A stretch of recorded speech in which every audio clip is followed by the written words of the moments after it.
Good evening and welcome to the Monday evening live stream wherever you are. So as we just limber up here, just get our muscles, our mental muscles, nicely warmed up. Just want to go through a couple of the little preamble for, informalities. If you're watching this on Facebook, remember to like and share it. If you're on YouTube, make sure you share and subscribe and hit the notification bell so you don't miss any of our further live streams, videos.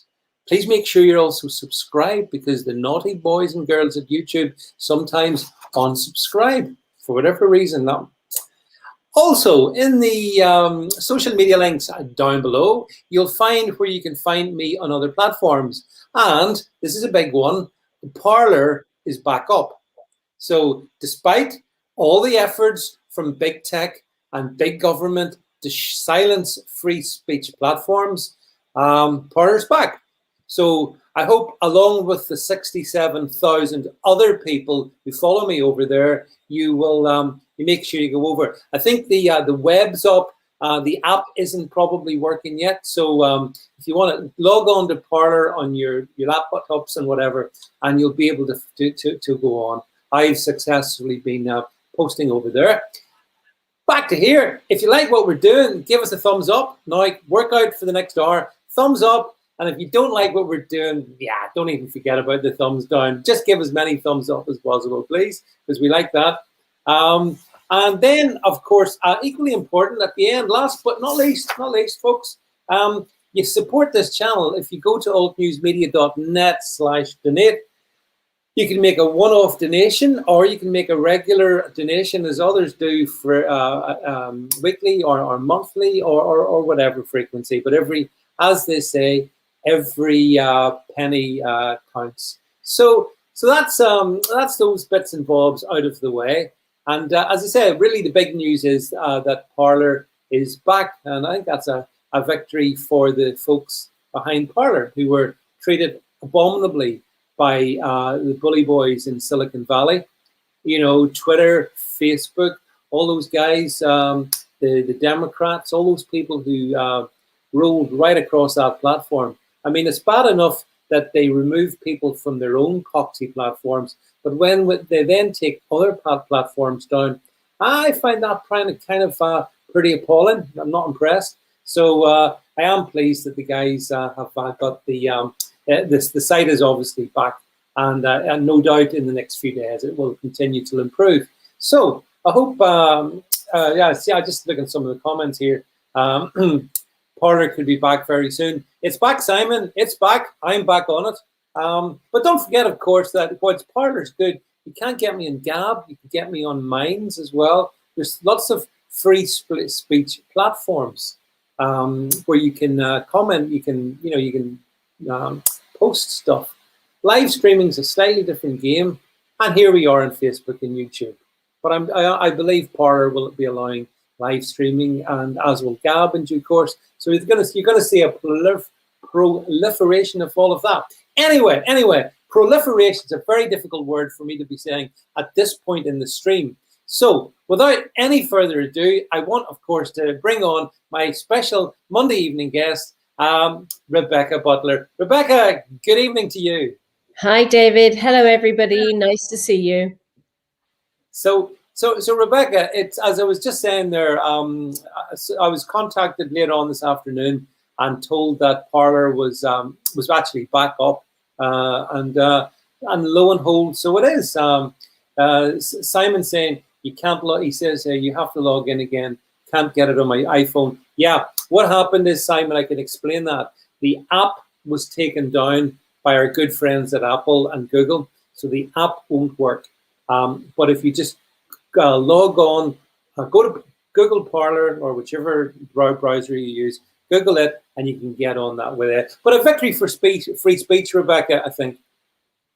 Yeah, I mean, I always felt a little bit sorry for Parler, actually. I didn't see that, I didn't see that was fair, because it's one thing choosing to take Trump off Twitter, if you violate Twitter rules, but was he violating the internet generically in terms of their rules? No, because, you know, they don't make those rules. And was he, you know, was he offending the Parler rules? Absolutely not. So I thought it was highly disproportionate. And if I was the Parler CEO, I'd be, you know, drafting out my lawsuit actually for that, frankly, because it's a service provision, and every platform actually has hosting contracts with people like Google. So whoever hosted their content will be sued accordingly. So yeah, I expect to see a lawsuit there. Yeah, it was Amazon. Amazon were the offending party. So yeah, hopefully they sue Amazon to hell and back.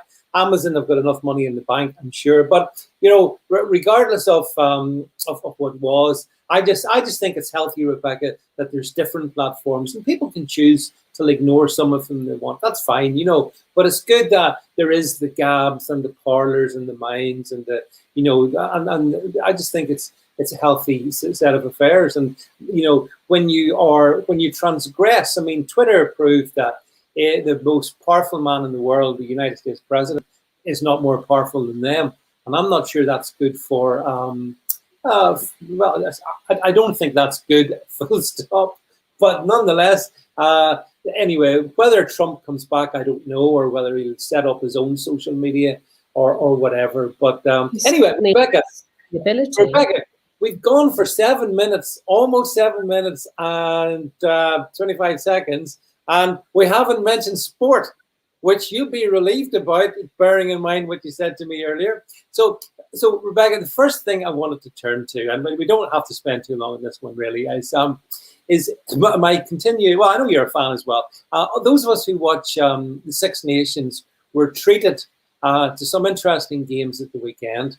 But the question I really want to discuss is, why is English rugby so woke?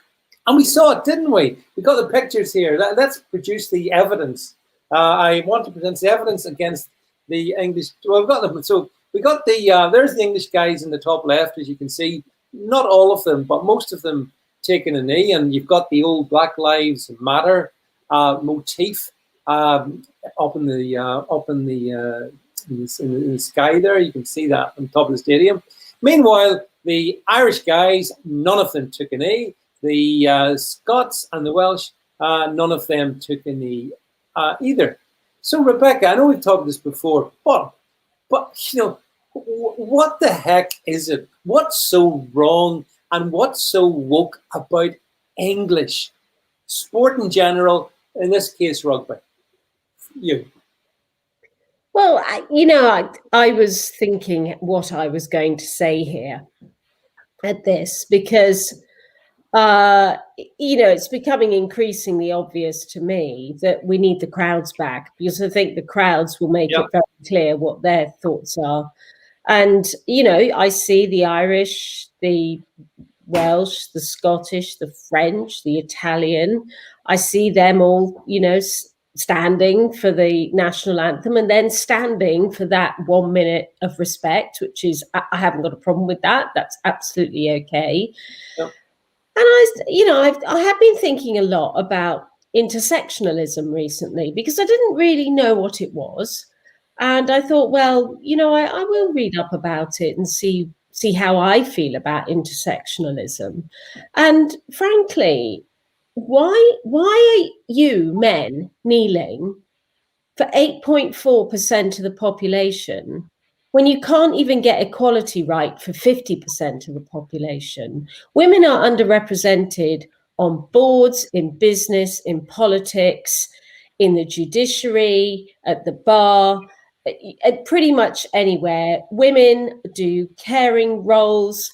Women are relied upon very heavily to do all domestic work, even when both parents work. So you wokey idiots kneeling down, would you kneel down for feminism? Because that's 50% of the population. I don't care what color women are, but would you actually take a knee and say, ban sexism, or ban men competing against women because they suddenly decided that their willy is really a vagina.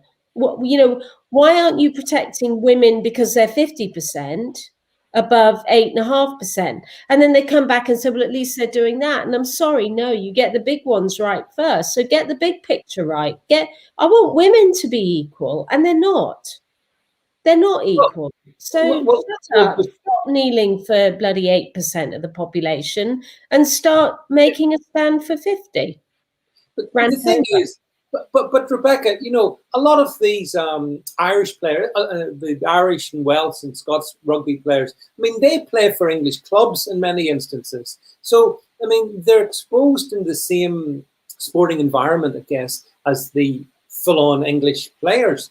And yet they're not taking a knee. So I suggest that there must be something at the top of English rugby in particular. There must be a lot of wokies floating around there, and they must be pushing this agenda down, because that's the only thing that can explain the difference between England and the other 5 nations.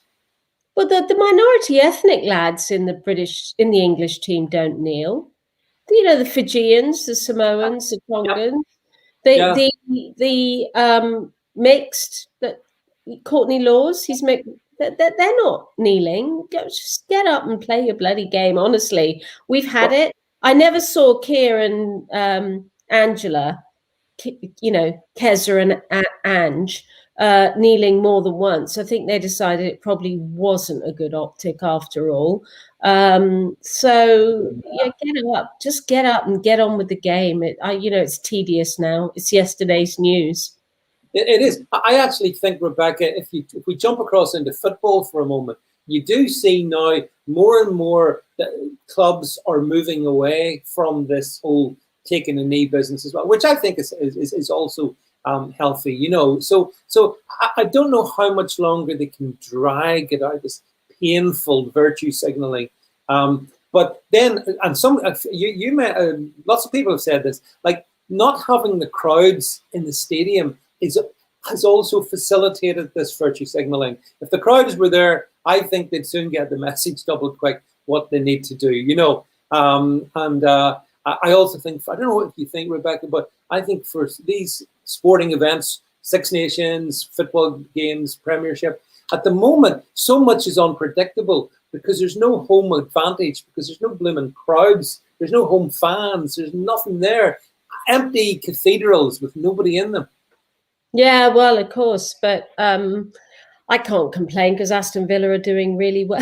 So it's you know, yeah. It is. Come on, it is time. Just get us back, please. A lot of us are vaccinated now, the ones that could be injured by COVID. So would you please open football stadiums, please? I beg you, get us back to some normality. I'll tell you what. You know, having been to pretty much all the different international stadiums and watched the games, the amount of Guinness that is consumed in the Six Nations is unbelievable. And when I see these empty stadiums, I think, I know Guinness is big, obviously huge company and all that, but they must be losing vast amounts of business because there's no punters there to drink the pints. I mean, and we're going to talk about pints later on, by the way. This is an alcohol-rich stream we're doing tonight, Rebecca. But yeah. So I just like to see it all back to normal, and the sooner that happens, the better, I think. You know, but in the meantime, I just think those players do need to look in the mirror because they're just embarrassing. That's what they are, embarrassment. Anyway, I think that brings us to the end, folks, of not the show, the first segment of the show. So what we're going to do now is we're trying to sort of structure things a little bit differently. So we've identified that English rugby needs to stop being so bloody woke, and instead of that, waking up and listen to the fans. So the next topic, Rebecca, that I want us to be able to tackle is a much more significant topic, and that is vaccine passports. So when it comes to vaccine passports, I think this is one where we're not going to agree. But I'll kick off with, I think we've got a slide. If we can just bring up on the next slide, please. We need to bring up, if we can, we need to bring up, oops, technical problems there, folks. A couple of these. So, Rebecca, you saw these headlines. Vaccine, this was The Sun, which is an enthusiastic cheerleader for Matt Hancock. Vaccine passports so jabbed Brits can grab foreign holidays on the way, but they won't be used to lift UK lockdown. That was that dimension clip. And then Dominic Raab, I love saying that, Dominic Raab has said vaccine passports could be needed to get to the pub or supermarkets in the UK, despite the government insisting they'll only be used for foreign travel. Yes, almost like the government speaking out of different sides of its own mouth. Vaccine passports, the thing is, I tweeted this last week, I put this out in Gab or whatever the other last week. For me, Rebecca, the thing about the vaccine passport is that I think they will come in. I think probably we do agree on this, or they're going to try and bring them in anyway, in some regard. But I suspect that actually, oddly enough, Dominic Raab is maybe closer to the mark. Because you see, I don't think Brits are going to be jumping on their flights to go to, Torremolinos or the Grecian islands. I don't think that's happening. Particularly, I'd be surprised because there's other agendas that would not accommodate. But the notion of I need my passport to go to Tesco's arguably is actually more significant. So compulsory vaccine passports, a big no thanks from me. Sawed off, Boris Johnson and your government. But I know you take a different angle on it, Rebecca. So over to you. Well, I don't think I actually do take a different angle, because there's a really critical word in that, which is compulsory. And where the vaccine isn't compulsory, a passport can't be compulsory. We don't have compulsory ID cards in this country. So unless Dominic Raab has kind of gone a little bit off-piste, but I'll come and unpick what he said. Yeah. I think he's a little bit off-piste here. I'd just really like to make it clear, because I have an opportunity to say this rather than write this down, is that I want, because I'm going to have the COVID vaccine, I want to hold the data in my possession that I've had it, which batch it was, and when I had it. I want to hold my own data. Now, the reason I say that is because I agree with Matt Hancock, because other countries around the globe are going to impose a requirement that people have COVID vaccine because their health services could not cope if foreign visitors are starting to be needing hospital. Let's assume all things equal, by the way, on transmissibility and all of that. Just say they do work at the 94% on all scores.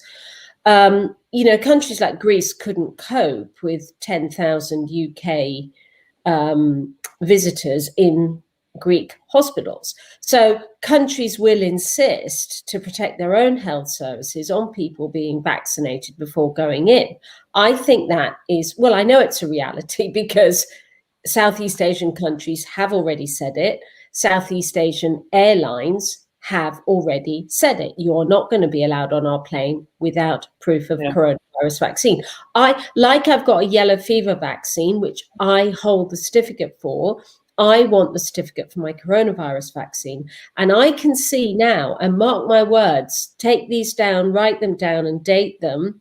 We're going to have a problem come June and July. And you're going to see a situation where families are being interviewed on the media saying, well, my GP is trying to charge me £5 to get my vaccination batch number, and I can't access my health record to demonstrate that I have had the coronavirus vaccine because the government has failed to get a system up and running. Currently, you are given a card at the vaccination centre, which may or may not have your name on it. It will have your batch and your batch number, the date, and the date of your next appointment. It's an appointment card you get. The government is 15 million citizens behind the curve. They need a situation where my data can be stored by me. Now, this is why I am such a strong advocate for having proof that I have had the vaccine, because I think I will need to utilize it. I hope I'm wrong, but I don't think I will. Okay, so to push back on a few points there. So in the first instance, of course, I mean, if someone takes the vaccine, and I've made it publicly, absolutely abundantly clear, it will be a cold day in hell when I have the vaccine. Certainly this year, and I wait to see. There are, of course, Rebecca, developments I'm aware of. There's other vaccines, particularly the one being developed in West Lothian. You're the one in Scotland.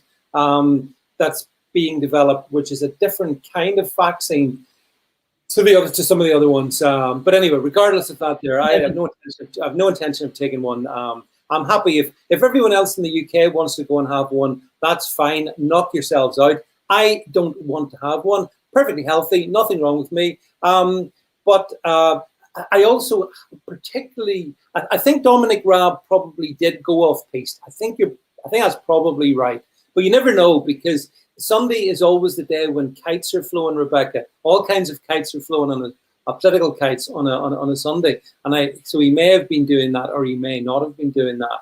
But, the notion that I think to travel, we will be allowed to travel without having so-called vaccine passports.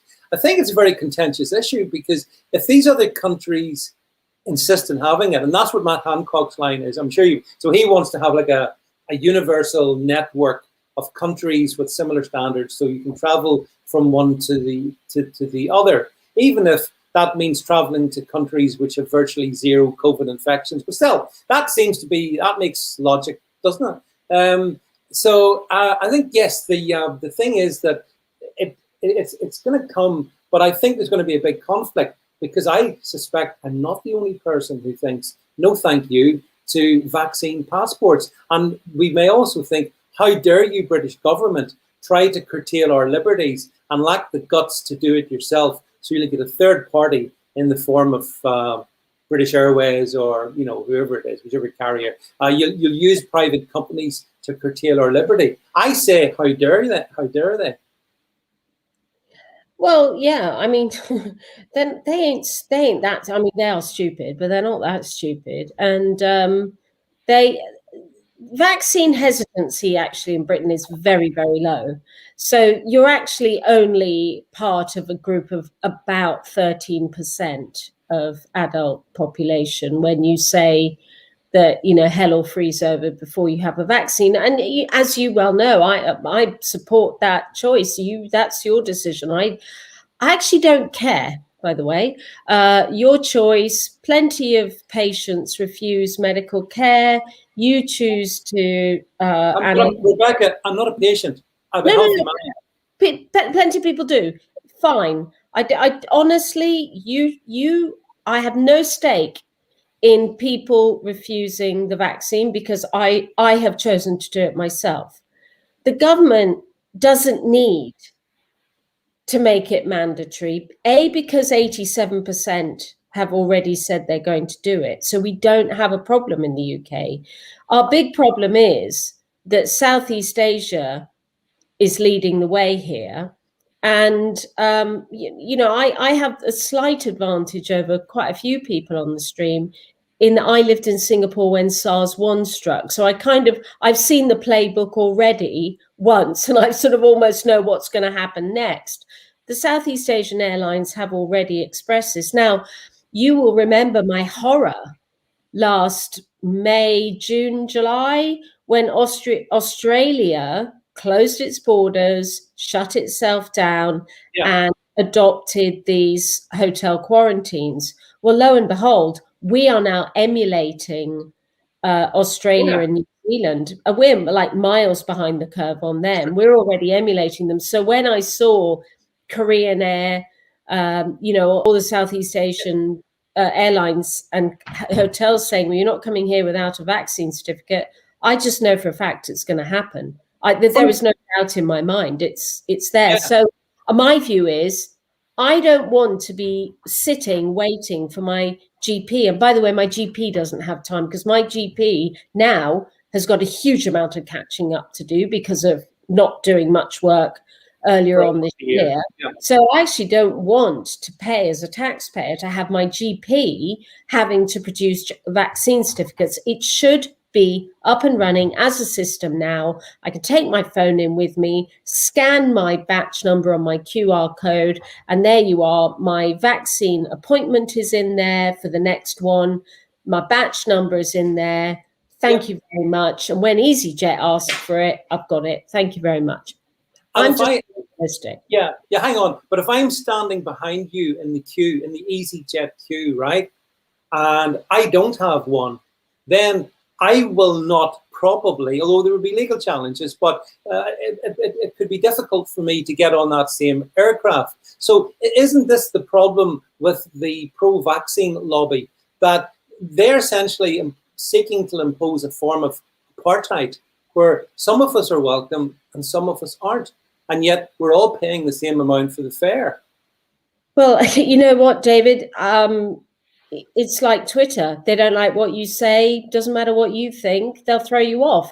That's EasyJet's attitude. And currently, just say, hypothetically, you took the same view over taking a PCR test, because Germany says you must have a PCR test. EasyJet won't let you on a flight in Heathrow without a PCR test, because if they let you on the airplane without a negative PCR test, they have to fly you back, because Berlin will say, no, thank you, off you go.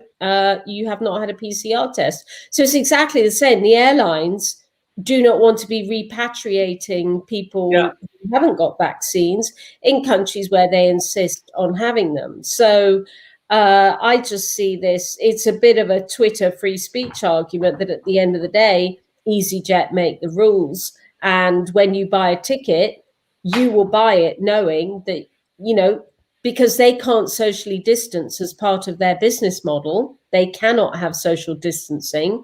No. They've got to fill their seats, and they can't fill their seats with unvaccinated people. So, hey ho, off you go. You've got to have a vaccine. You've got to prove you've had a vaccine. So I don't want this situation. I can see it. Which other ailments do you think people should have vaccines, Rebecca, to prove? I mean, for example, so should someone have an HIV passport to prove that they don't carry HIV? Which other ones do you think? Well, HIV isn't transmissible in the same way as coronavirus is. It's much less transmissible. So, for example, you can't emigrate to Australia without an HIV test, as an example. So you have to have HIV testing as part of your immigration application. Just by the way, I don't know if you were aware of that, because I did apply to move to Australia permanently after we'd lived there as a nurse for a year, and we had to have an HIV test. So I'm HIV negative, everybody. So, yellow fever, you can't get into most of Africa without a yellow fever vaccination. Yeah. The irony of irony, you can't get into China without having yellow fever. Ironic, given that that's where COVID-19 or SARS-CoV-2 came from. But life's full of rich ironies. And you've just actually mentioned one of them, which is actually going to be, it kind of flows naturally, I guess. Because you mentioned Australia and you mentioned New Zealand, that neck of the woods, down under, Oceania. Of course, one of the things that they did is they did have this whole business about putting people into hotels, and lo and behold, as you say, 6 months later, 8 months later, whatever it is, cue the next slide. Here comes the UK, and we are gonna follow them. So if we can just say, hotel quarantine comes into force today, and people are gonna have to pre-book in 1,750 quid, 10 days in a lovely hotel at the airport. Government-sanctioned hotels. My goodness, do we live in Eastern Europe? I think we do. And that covers the hotel, transport, and testing. I don't know how much the testing is, because I mean, if you stay in like some of these budget hotels, Rebecca, it's 29 quid a night. So how you get from 29 quid for 10 nights to 1,750 quid is quite a stretch. But there must be a good reason for it, because Matt Hancock says so. They have to staff. They've got security staff in this. They've got catering. Security. Yeah. There's quite a big infrastructure around it. They've got to find a way to get them from the hotel, from the airport to the hotel without infecting other people. All this, it's a big infrastructure. So Boris was unrelenting about this today, totally unapologetic in the press conference. Well, that's because he's shameless. He's a shameless shyster, Boris, in some of these matters. So, for example, in Heathrow Airport, which I guess, Rebecca, is our biggest, one of the biggest airports in the world, biggest in the UK. I see there was people, people working in Heathrow complaining about the fact that these people who are going to their little Eastern European style quarantine hotels, they're coming in exactly the same queues, standing side by side with the people who aren't from the red list countries. Where's the sense in that? I mean, how does that one work? Does the virus realize that these people are going off to a quarantine hotel and therefore won't infect the people sitting in front of them in the queue? I mean, has this been thought through, Rebecca, is the question. Well, I mean, the Australians thought it through. Look, I can't. Don't ask me to justify implementation or enforcement, because I'm not in charge of the policy. I can see the rationale for the policy, and I can in some ways support the policy, because where there is a total lockdown, and we do know that the virus is mutating, we do know there's a risk that it will evade the vaccination, maybe not current ones, but there could be ones that do, while we're in the middle of an old version vaccination program. I can see that we have to really stamp down on the risk of mutant strains coming in. It's a balanced argument. There are arguments, on the other hand, that what's the point, because it mutates so many times anyway. But I think that your arguments about which queue they stand in. I read a report today that said they were taken into an entirely separate arrivals hall and weren't mingling with other people. But if they were, then, who knows? I don't care, actually. If the implementation is poorly done on day one, I'm not surprised. It's government. They're always rubbish. But is the policy right? Yes, the policy of quarantine is right when you're dealing with a pandemic. But, David, in order to get to the way I think about things, me saying that requires about 300 steps beforehand in believing it's a dangerous thing and actually seeing what's happened in Singapore back in 2003. I've there's a lot of foundation to what I believe that says it's okay. I don't like it.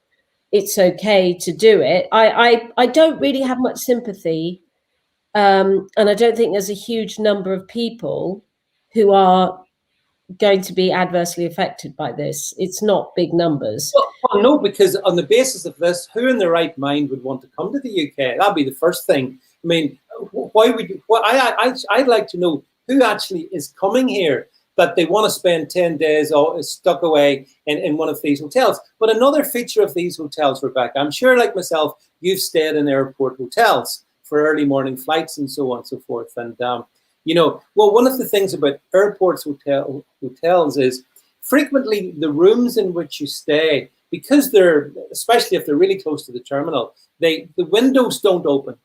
Because it's all about keeping some noise suppression, obviously. So therefore, fresh air is circulated around those hotels via, a pretty sophisticated air conditioning, which would be the very thing to spread COVID, wouldn't it? That's strange.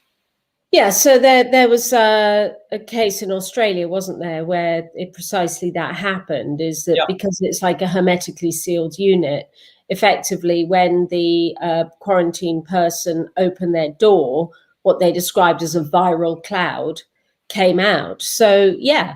But, you know, equally, you say who wants to come to England? Well, actually, and Northern Ireland and Wales. But who would? Well, yeah, but we're in lockdown. So this is primarily, as I understand it, people returning to the UK. These are UK residents having to do this. And I think the optics of people going away on holiday during a lockdown is, you know, there are, you know, David, there are a lot of people who have complied with lockdown. There are a lot of people who have sucked it up and worn a mask, people like me who really don't believe in it. People have sucked it up and said, you know, I will take the vaccine. I don't want it, but I'm going to. I don't want a vaccine passport, but I'm going to. That group of people is quite large. And I think if you look at it from their point of view, why the hell should I be trapped in my house, having to wear masks everywhere, do this, do that, do the other? My children are at home schooling when somebody's pissed off to Dubai. It does breed anger. And so the government has been under pressure by that group of people, which is a vast majority of people, which is 67% of the population are in support of quarantine. They're saying, well, they are potentially bringing a new variant back. Or the other side of the argument is, what idiot would want to come to Britain where there's this British variant, which is freaking dangerous? It's a really dangerous variant, the case. Yeah, I mean, yeah. Why are you here anyway? It's lockdown. But it's not exactly a lockdown. Yeah, I would take issue with the fact, I don't even think it's a British variant, because if we look at the Euromomo stats, which you're familiar with, certainly in England, Rebecca, you know, no, I'm not arguing the point. Scotland to a lesser degree. In Northern Ireland and in Wales, all-causes mortality is below normal for this time of the year. That's a really strange stat if we face this lethal new mutant virus. I'm afraid the stats don't fully align in those parts of the UK, which is strange. But here, I wanted to put the next slide up, because if we just go back one to the next slide. Just bring this up. I'd like to add in, David, as you know, and as I've said many times, this is not about death from COVID. This is about hospitalization, because I think it's about puts people in hospital. We are now so good at treating it that not that many people are dying from it, but it is crippling our hospitals. I just like to make that clear. That's I'm sorry, Rebecca. In my opinion, it's not. I only can speak from hotels and hospitals of which I have personal first-hand knowledge, and I am aware of at least one NHS hospital where there was one elderly COVID patient in the ward. End of. That is not a hospital, and that is a hospital which is much less busy than normal. So again, I can't generalize, because it's not right to generalize, but I can speak of that which I know. So I have to take issue with that. However, I wanted to make this say that we only have 5,000 ventilated beds in the UK running at normal capacity. Today, there are 2,700 ventilator beds taken up by COVID patients. So that's just one condition has occupied over half of our ICU capacity. And so it's this bug hospitalizes a lot of people. I have said that, David, on the record since last January. January the 20th, I did an interview on television, and I said it's a hospitalization problem, not a death problem. Well, I would put it more to do with it's an NHS issue, but you can look at that in different ways. However, the slide I wanted to bring up, which is the next one, and again, Rebecca, it speaks to complexity. So this is regarding Scotland, and so there was chaos in Scotland because Edinburgh Airport has been in contact with Sturgeon, saying that they're not really sure how they're going to cope about international travellers who are coming from potentially those red list countries, but they're flying into Dublin.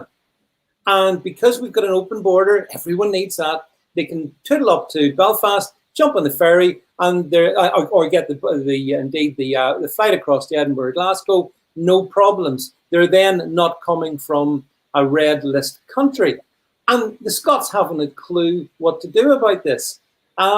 What's your thoughts on that one? I mean, so Yeah, it's I know. so This is easy to get to the UK. this is just the SNP pursuing a nationalist agenda, and this is the SNP effectively wanting to put roadblocks and port blocks up. Um, you know, as I said, I know a lot of people on this stream, and I can see the comments. I know a lot of them don't agree with a lot of the things that I do believe. But if you thought that this was a dangerous pathogen, if you thought that it was something that did overwhelm your health services, if you did think, I don't want to get this because it's a kind of a scary bug, no thank you, you would ask yourself, why the hell Nicola Sturgeon has pursued policies that are unbelievably risky, because she is effectively saying, I don't care if Northern Irish ferry staff, for example, are exposed to a red channel variant. I don't care, because as long as I can sell my nationalist agenda to the population of Scotland, I'm going to carry on being popular in all the ratings that matter to me. But I know I get that point, Rebecca, and I know I've got some Scottish people on the stream here. But I find it, and I completely agree regarding Nicola Sturgeon. I mean, it's just beyond words, right?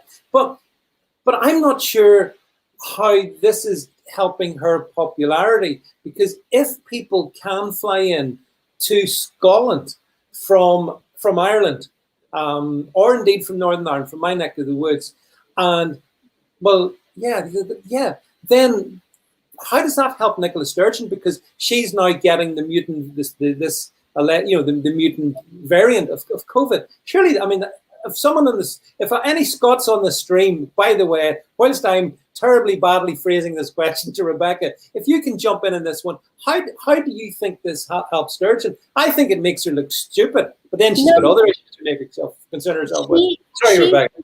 She wants to put a roadblock up. She has made this so clear so many times. She wants a border checkpoint, Charlie. That's what she wants, because she wants the optics to be there. See, a border works. We need a border. We're keeping Scotland safe. That's the optics she wants here. So this isn't the finished product of the argument. This is the starting point of the argument. She has tried to put roadblocks up for months, probably 10 months now. She's tried to put a barrier around Scotland. That's what she wants to be seen to do. Well, some of the comments are interesting. Sharon says, nothing helps her, trust me. Nobody's listening to her. Philo says Sturgeon is a contrarian. Can I just say, and I mean, there's so many comments, I can't repeat them all.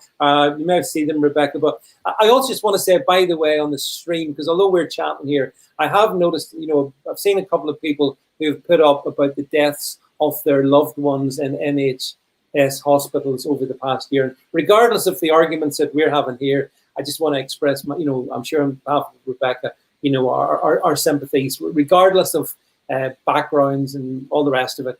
The death of a loved one is grim, and full stop.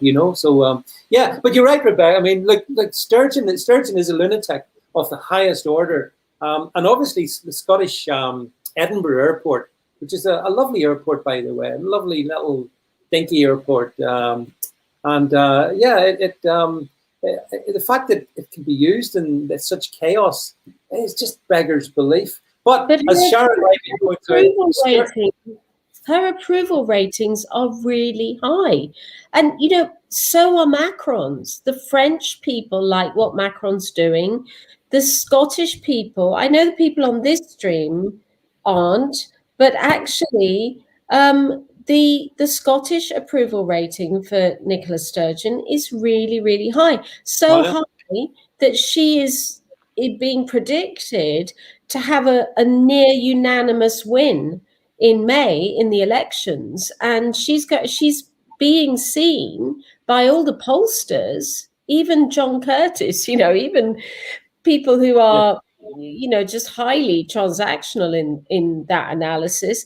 even he's saying she's going to get a damn near majority, outright majority. It's going to be a struggle for anybody to get a seat in Hollywood, because the appetite for an indie ref too is higher than it's ever been. Higher. They're rating the indie ref result to be a complete turnaround on the 55-45. So she's riding high. I think we've got, yeah. Well, I assume that that's probably right. I think I did see Rebecca in the past week or so. I think support for an indie poll has dropped a bit, but I think that might be a factor of the awkward business concerning Alex Salmond, which of course we can't talk too much about, but. She'll come smelling of roses after that. She will. Do you know what she'll do? I can predict this now. Crystal ball, Becky's crystal ball. She will turn around and say, "We are protecting victims of sexual violence." That she will turn this on. We did the right thing for the victims. Mark my words. Yes, but you know the old expression, "A woman scorned," and all of that. Well, Alex Salmond isn't a woman, but he has been scorned. And I think, I was never a fan of Salmond's, probably like most other people. But the bad blood between those two is something else. And I'm not sure how it'll play out, in this. You're right that Sturgeon has made herself, by being a little tyrannical despot up in Scotland, the SNP cult love it. But there's lots of Scots, including those I see on the stream here, who I know completely ignore her and do not have any confidence in her at all. The problem is, I guess, Rebecca, who will they vote for come May? And is there really any credible opposition to the SNP north of the border? I'm not sure. And unlike in Britain, even the print media in Scotland is 10, and so even the media doesn't even attempt an opposition voice. So that they are lapping out of the bowl of Nicola Sturgeon. They all are, and hate her as we all do, she is a genius at spin. Mark my words, she will turn Alex Salmond back into being a sex offender. Even though he's been acquitted,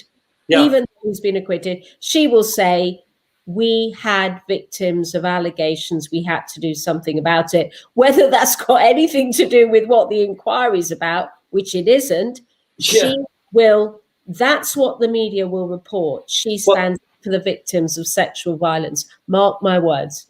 Yeah, well, you're right, Rebecca, that the Scottish media, and I'm sure the Scots watching this will agree with us, are deplorable. They lack, I've got my big issues with English media and the rest of and local media here, but Scottish media are such lickspittles to the SNP. But then the SNP got a lot of money to spend in advertising. It's amazing how we all know how it works, but certainly they have facilitated Sturgeon's seemingly, effortless rise in the polls and whatnot. But somebody's asking me about George Galloway, who's standing in the by-election up in Scotland.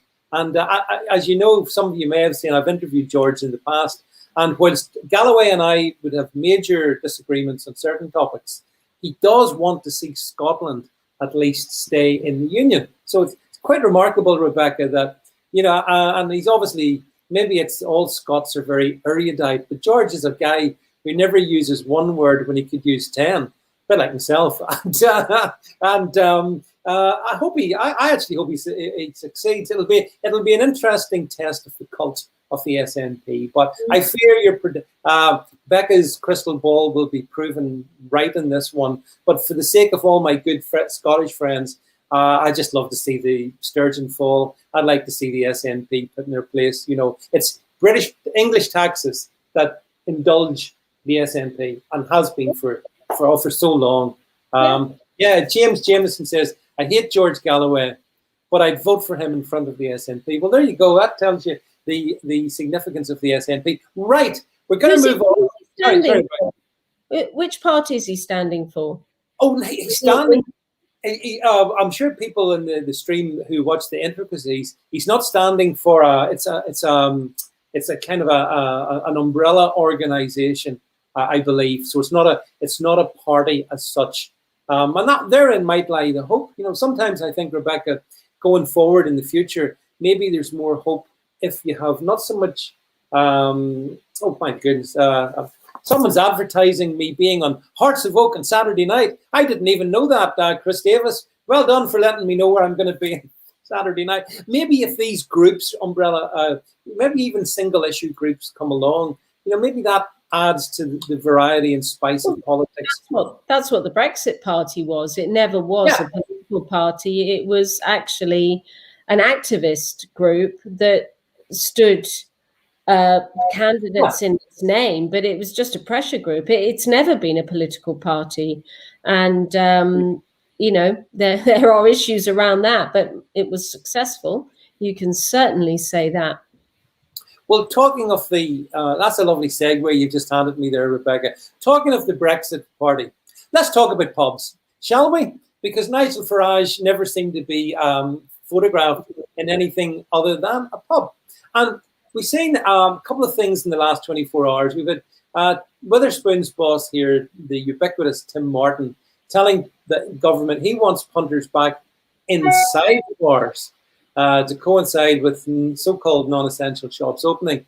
And this is because apparently, Rebecca, the government is planning or considering allowing pub gardens to reopen by Easter. But a full reopening may not happen until May at the earliest. And meanwhile, Martin says that as everyone who's any knowledge of this pub sector is on its knees. So I guess my line in this is, Rebecca, I'm not. It may be different down your neck of the woods. So the weather is kinder than in these tough and austere northern climes. But round about April, the prospect of going out into a beer garden to enjoy a pint or a glass of wine it just doesn't resonate with reality. It's wet. It's still coolish. I don't know how it would work from a social distancing. What about the pubs that haven't got beer gardens? Again, do you think, has the government really thought this one through, do you think? Well, this is just my take on it. My view is this. The vast majority of deaths from COVID were in the over 75s. Yeah. The vast majority of serious disease, which required long-term hospitalization, was in the over 65s. By the time we get to Easter, that cohort, so the over 65s, will just have had their second dose. But you get about 75%, so you get the vast majority of your antibody response from the first. Now, let's be realistic here, okay? Your 80 pluses are not Tim Martin's customers. Tim Martin's customers are the 20 to 30. Young people. Yeah. Okay? Yeah. All bar one, maybe 20 to 40. I can't see that our economy and our lockdown relies on under 50 years of age being vaccinated as a cohort.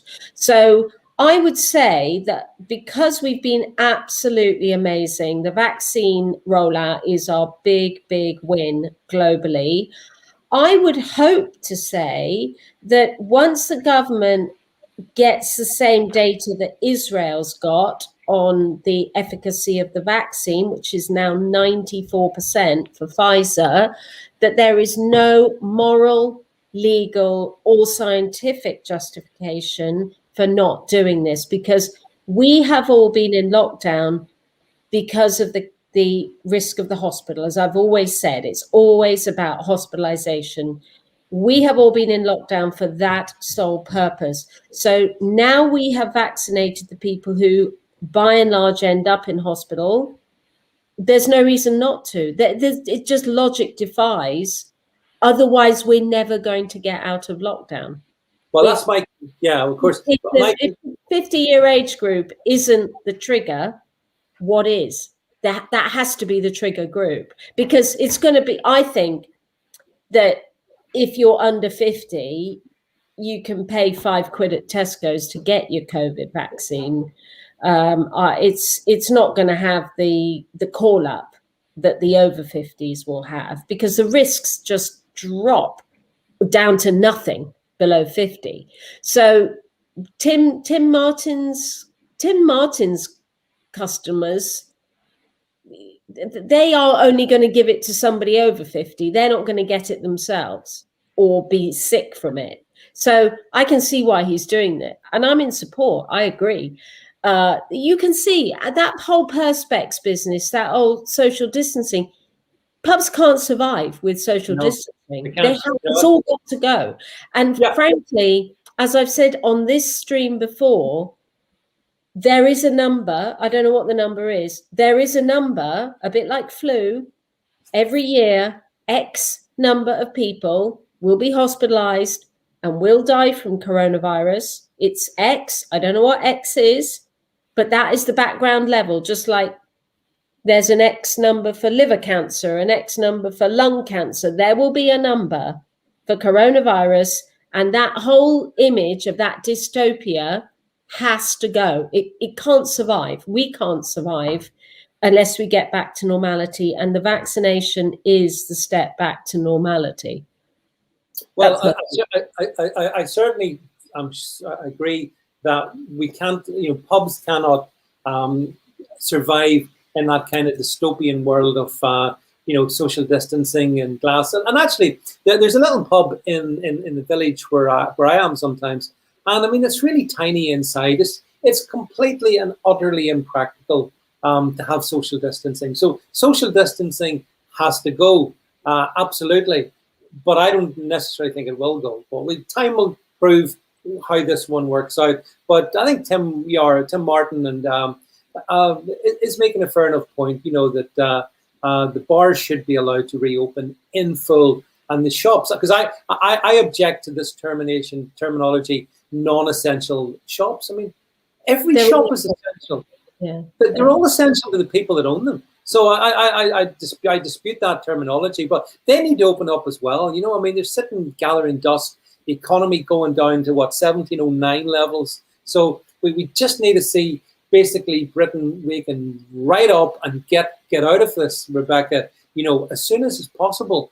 And that's going to be, for me, we need to be completely back to normal by late April, May, full stream back to normal. And if we're not, and I don't think we will be, then we're going to have another stream to discuss why did it not happen. And if it turns out there's another, they're not going to release it to normal. I mean, no, they won't. You're going to have lateral flow testing. I was talking to a virologist today, funnily enough, and they were telling me that the natural life cycle of a virus is actually 5 years. And it takes 3 years for the virus to naturally find its happy mutation, the one where its survival is best guaranteed. Because clearly a virus won't survive if it kills all of its No. subjects. Just like MERS. MERS had a staggering 8.5% case fatality rate, but MERS lasted a matter of months. SARS-1 was 6.5. It was massively high. That didn't last very long. You're right. SARS-CoV-1 lasted for 8 months. 8 months. Yeah. So not a 5-year life. And this is, of course, a derivation. No. SARS-CoV-1 still exists. It still exists. Yes. It still exists. And funnily enough, Rebecca, it took 17 years on. They never were able to find a vaccine to deal with it. Isn't that strange?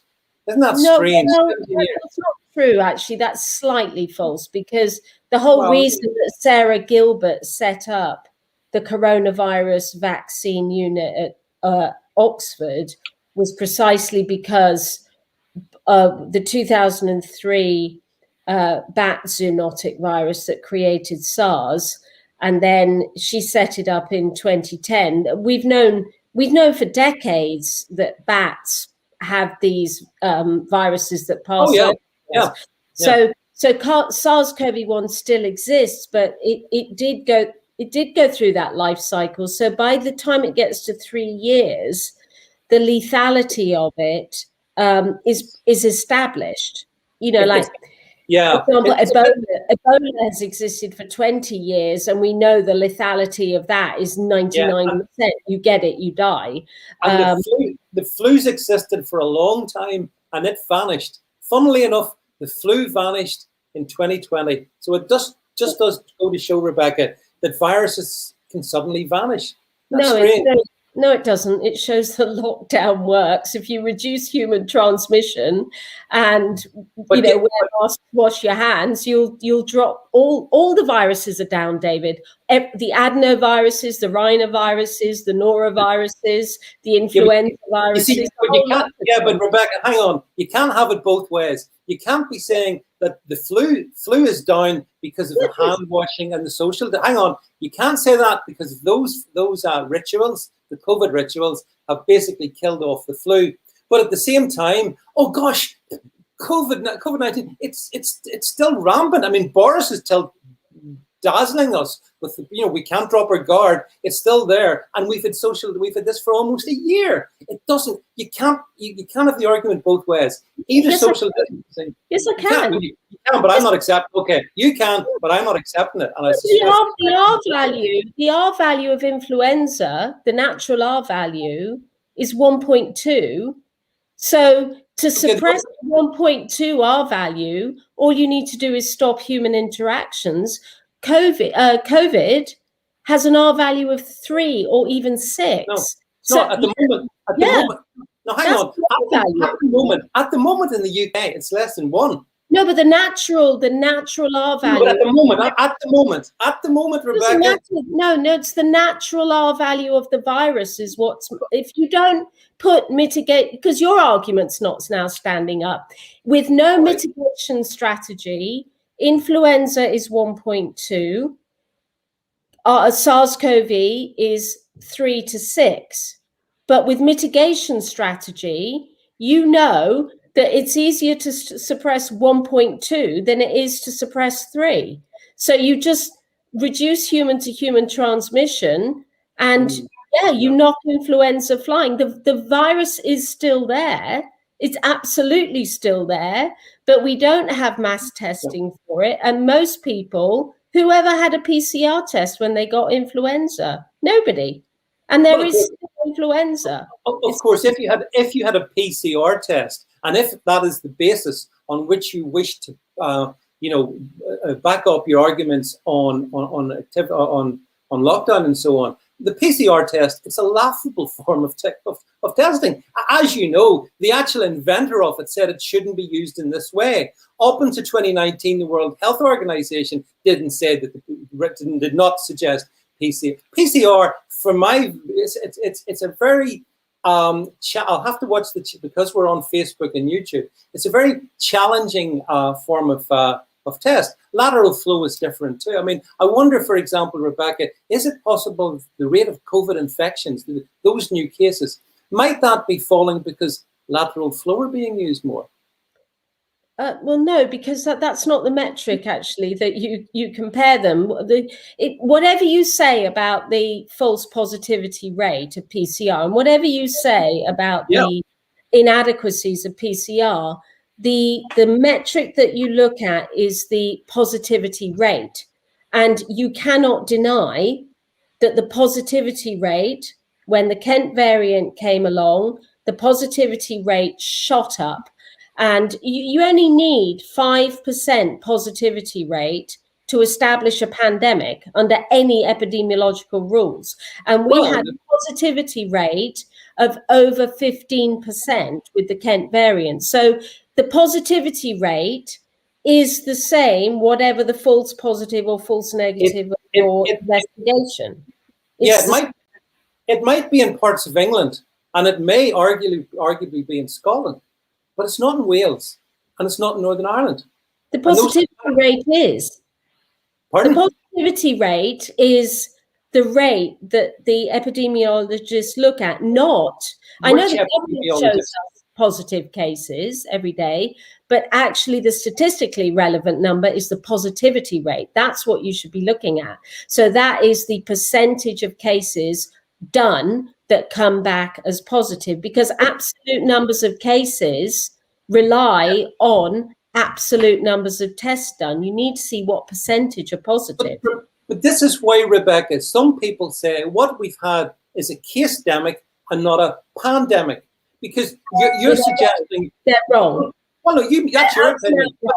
No, hang on, that's your opinion. They may not think that. Wrong. Every expert on the planet agrees that SARS-CoV-2 is a coronavirus that has come across from bats and has decimated. It came across from China. It came across from China. Yeah, it came across from China. I mean, you keep mentioning. It doesn't matter where it came from. It does. It totally matters where. No, hang on. It totally matters where it comes from. You can't get away with that one. Not right now. It does. It absolutely does, because the next one could come from the same place, and where would we be? Just like, in fact, actually, where did SARS-1 come from, Rebecca? Come to think of it. So China. So China is unfortunately the one interested in where it came from when I'm discussing what the positivity rate of a PCR test is and whether a PCR test is better than lateral flow. It doesn't matter a jot where the virus came from. The question is, what is the positivity rate in the UK of the coronavirus? What is the incidence in the what's the fatality rate, Rebecca? What's the fatality rate? Sorry? What's the fatality rate? I have said a million times, and I'm honestly only going to say this once more, this is not about fatality rate. Maybe it should be. Sorry? Maybe it should be. No, it shouldn't be, because why not? That's life and death, Rebecca. Life and death matter. There is a huge difference between getting coronavirus, being so ill you have to get into hospital, and then dying. The point is, you do not want to get this because your risk of getting into hospital is so much higher than influenza, say. Only a tiny percentage of people go into hospital with flu. A huge percentage of people go into hospital with coronavirus symptoms, and that is what is undermining our health service, is the hospitalization rate. What was the fatality of Spanish flu?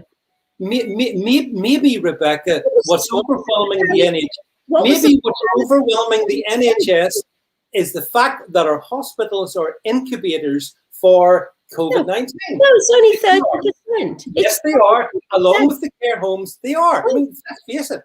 Care homes and NHS hospitals are primary locations for the transmission of the disease. 30% are caught in hospital, which means 70% are caught in the community. Yes. Wrong. Yes, okay. 30% of Rebecca,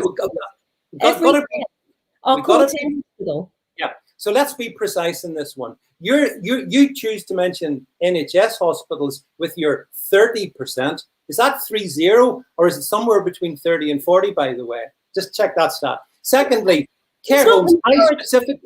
I specifically mentioned care homes, which you've ignored, and you've somehow just bundled care homes in with the rest of the population. Care homes are a very discrete and separate group, and I think they should be treated in that way. You know, after all, the NHS was keen enough to discharge enough patients into the care homes where they could die in their masses, wasn't it?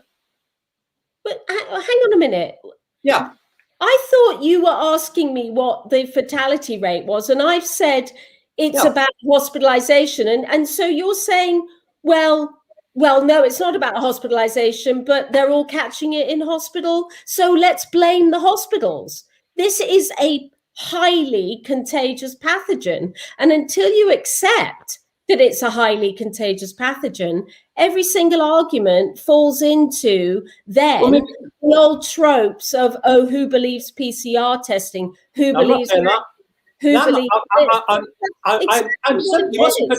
You mustn't put words in my mouth. I am not PCR tests about 5 minutes ago. So I've said it's not absolute PCR tests. That's because, Rebecca, with all due respect, you talked about the positivity numbers as the essential element in this. For many people, I'm sorry, with all due respect, for you it is, but for many other people, it may not be. That's the point. It's not me. I'm not an epidemiologist. Nor am I. Epidemiologist. I simply read what the Lancet said, read what the BMJ says, speak to my family members who are on intensive care and say to them, what's all this business about PCR being rubbish? And they say, it's the only one we've got available. And you look at the positivity rate. Don't look at the absolute case numbers, because as we know, every single medical test has a false positive or a false negative rate. Absolutely, every single one of them. Yes, yes, but why are we not told what the false positive rate is, Rebecca? Why is that not provided to us? I don't believe there's a conspiracy here. I didn't say there was. If I had swine flu, they would have done a PCR test on me if I felt unwell. If my symptoms were then confirmed by a PCR test that said H1N1, I'd have thought, oh, blimey, I've got swine flu. If I had symptoms, and I've had 3 PCR tests now, if I had symptoms, which I've had, and I got a positive PCR test, I'd think, shit, I've got COVID. Oh dear. So do you need to get if you have the symptoms of COVID, if you've got, and of course they now are so diverse that just about anything qualifies for that. But if you're not feeling well, surely people should do what they did when they had the flu. You stayed at home, you kept yourself away from other people, and you exercised a degree of common sense. After all, it was no less a medical authority than Chris Whitty, who did tell us that for the majority of people, COVID-19 was not a major issue. He did say that. And yet, Rebecca, here we are almost a year later, and we're vaccinating as much of the population as we can. So it's funny old world, as Margaret Thatcher once said. It's a very funny old world. Anyway, listen, we have gone... We vaccinate the over 60s for influenza every year. I mean... We offer them it. We don't force them. We don't have. Do we have vaccines? Do we have vaccine passports for the over 65s for flu? We haven't needed it. Do we said to them, oh, Mr. Pensioner, you can't go to Tesco unless you've got your flu vaccine passport? No, we don't. So why should we do the same for COVID-19? It's an R value. It's a different lethality. The CFR of COVID is higher than the CFR of influenza. But they are, yes, but you're not wanting to talk about relative R values. The actual specific R value now is below 1. Chris Whitty was right. Down to below 1 because of lockdown. No, you have no evidence to say, and I disagree. I completely disagree with that. I don't think so. Every virus has a curve. Every single virus has its own Gompertz curve. Right. Of course they do. I know that. Yeah. Right. So the Gompertz curve for a 1.2 looks like that. A Gompertz curve for Ebola looks like that. You look like Rebecca. Yeah, I know. Gompertz curve for coronavirus looks like that. Different shaped graphs, different natural R values. But always the same trajectory, and that is that after the initial peak and the way it goes up, which you'll be very familiar with, and then it declines as it did here throughout the summer months, and then it came back again, as all respiratory diseases do, apart from the flu, in the winter months, apart from the flu, they all come back. And so really, I'm not sure what the big sort of, the big issue is here. We know that people should behave sensibly, but we not.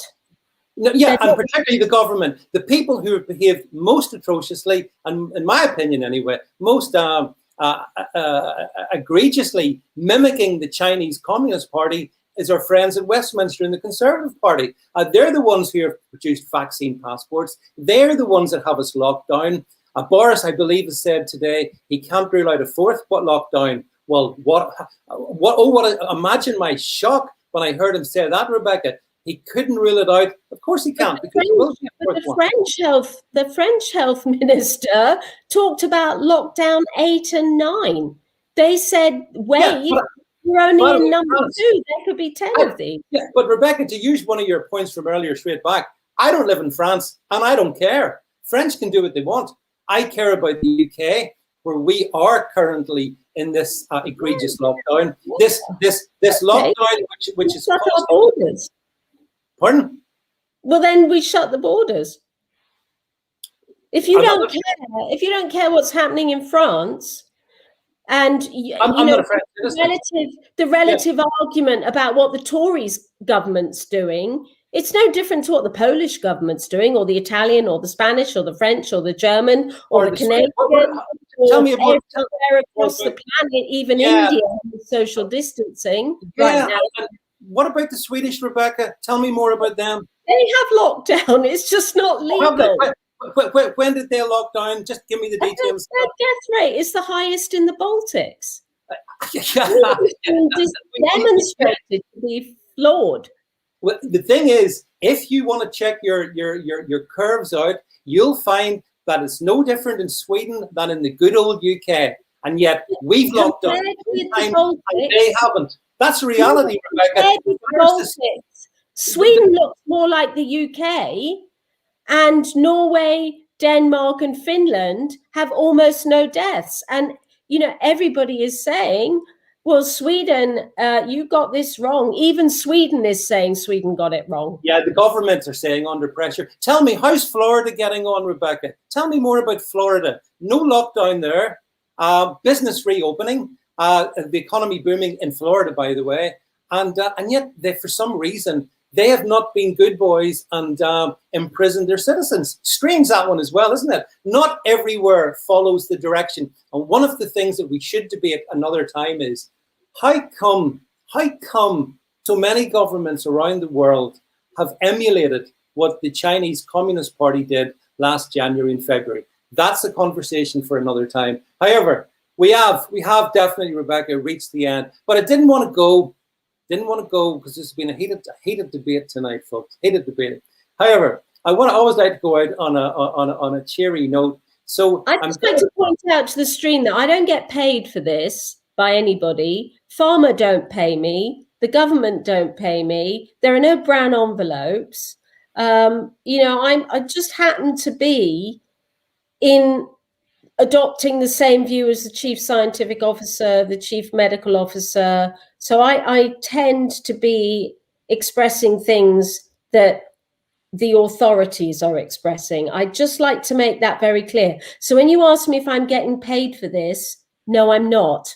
In fact, I've given up a very well-paid job to go back and be a vaccinator because I believe we're at war with this virus. So don't abuse me and accuse me of being paid when I'm actually only supporting what the establishment view is. And I actually don't agree with a lot of politicians. As a lot of people know, I am not actually an establishment person. I'm quite anti-establishment. But when it comes to science and talking about science, I am firmly on the side of the government scientists here. I'm not on the side of the YouTube and Facebook experts. I'm very much in the mainstream on government messaging on coronavirus. And I've lived through SARS-1, which is probably makes me unique on this whole stream. I've lived through it before. Well, I also agree with, in the form of no less a figure than Chris Whitty,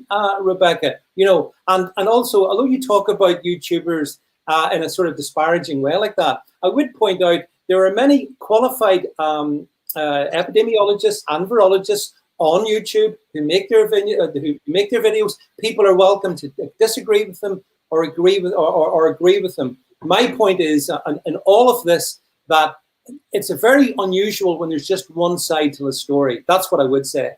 And when it comes to the topic of COVID-19, there is an establishment line, yes, for sure. Not everyone accepts it, and not everyone has to accept it. At least I think we still have that liberty to be able to do that. But yes, Rebecca, I mean, you're fully entitled to hold your views. You're not a shill for anybody. You believe your views with a passion and with an honesty, which I like. And even though we are diametrically opposed on this one, but such is life, such is life. It would be very dull if we all thought exactly the same in this one. Anyway. with John Gleeson here. I'd just like to say that Aston Villa are brilliant. Well, maybe that's a note we of. Yeah. I'm not sure how brilliant they are. They started well, Rebecca, but I will have an argument with you. Well, listen, I mean, I could talk about how Grimsby Town were doing 23rd in the second division, heading for the exit. I don't even want to talk. I mean, I'm not going to talk about such things. So to finish, folks, we do just stick with us for 1 second more. I've got a little clip I'm going to play out on, and that's it from Rebecca and myself. So we'll say our goodbyes to you. But there was one other big story that happened over the weekend. And of course, you know what I'm talking about. And that is in the States when President Trump once again won. And he was acquitted of the ludicrous clown show, which Rebecca and I did. He wasn't acquitted, David. He was not convicted, according to the media. He wasn't acquitted. Yeah, absolutely. Convict. Yeah. The BBC were writing the headline. I actually admired it, Rebecca. They were writing the headline in such a way that he'd been a majority. They used the word majority and conviction, but they had other words around it because they were trying to basically write the headline that they wanted, not the reality. But we do. We did find this really great little clip. I wanna play this to finish on. Rebecca, a big thanks to you for being here tonight and for coping with the slings and arrows of outrageous live streaming. So thanks for being on the stream, Rebecca. Thanks to all of you folks for watching, and that's it from me. I'll catch up with you folks later in the week. But good night from me. Good night, everybody. See you next week. And cue me. Swing the wind, God!